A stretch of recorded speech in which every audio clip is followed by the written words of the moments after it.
চুল পড়ে যাচ্ছে, দুশ্চিন্তায় চুল পড়ে যাচ্ছে, চুল আঁচড়াতে লাগলে চুল পড়ে যাচ্ছে এবং চুল পড়ে সারা ঘর ভেসে যাচ্ছে।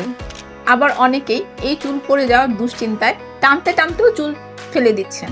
সো অ্যাজ এ ডার্মাটোলজিস্ট আমি বলে দিচ্ছি চুল পড়ার কারণ এবং কিভাবে আপনি চুল পড়াকে প্রিভেন্ট করবেন। চুল বিভিন্ন কারণে পড়তে পারে।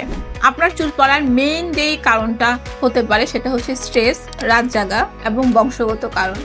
এছাড়াও আপনার যদি কোনো নিউট্রিশনাল ডিফিসিয়েন্সি থাকে, হরমোনাল ডিসঅর্ডার থাকে, সেক্ষেত্রে আপনার চুল পড়তে পারে। এছাড়াও মেয়েদের ক্ষেত্রে পোস্ট প্রেগনেন্সি চুল পড়া খুবই স্বাভাবিক। এছাড়াও বিভিন্ন ধরনের ডার্মাটোলজিক্যাল কন্ডিশন যেমন ড্যান্ড্রাফ, সেবোরিক ডার্মাটাইটিস, সোরিয়াসিস এই ধরনের কন্ডিশনেও কিন্তু চুল পড়ে। এই জন্য আপনার চুল পড়লেই আপনি শ্যাম্পু, কন্ডিশনার, তেল এগুলো চেঞ্জ না করে অবশ্যই একজন ডার্মাটোলজিস্ট দিয়ে আপনার স্কাল্প চেক আপ করাবেন এবং সে অনুযায়ী ট্রিটমেন্ট নেবেন। সো এখন আসা যায় চুল পড়লে কি কি করা যেতে পারে। আপনার যদি চুল পড়ে সেক্ষেত্রে প্রথমেই আপনি একজন ডার্মাটোলজিস্টের কাছে যাবেন এবং স্কাল্প চেক আপ করাবেন। আপনার যদি নিউট্রিশনাল ডিফিসিয়েন্সি থাকে সেক্ষেত্রে অবশ্যই আপনাকে নিউট্রিশনাল সাপ্লিমেন্ট ইনটেক করতে হবে। আপনার যদি জেনেটিক কারণে চুল পড়ে বা আপনার যদি অ্যালোপেশিয়া থাকে সেক্ষেত্রে আপনাকে কিছু স্প্রে ব্যবহার করতে হবে এবং কিছু খাওয়ার ওষুধ খেতে হবে। আপনার যদি হরমোনাল কারণে চুল পড়ে সেক্ষেত্রে আপনার হরমোনাল ইমব্যালেন্সটাকে অবশ্যই ঠিক করতে হবে। তো বিভিন্ন ধরনের চুল পড়ার চিকিৎসা কিন্তু বিভিন্ন রকম।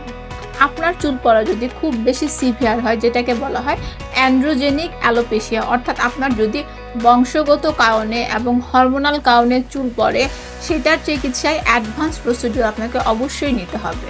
চুল পড়া প্রিভেন্ট করার জন্য অনেক অ্যাডভান্স প্রসিডিউর এখন আছে, যেমন পিআরপি, পিআরএফ, এক্সোজোম।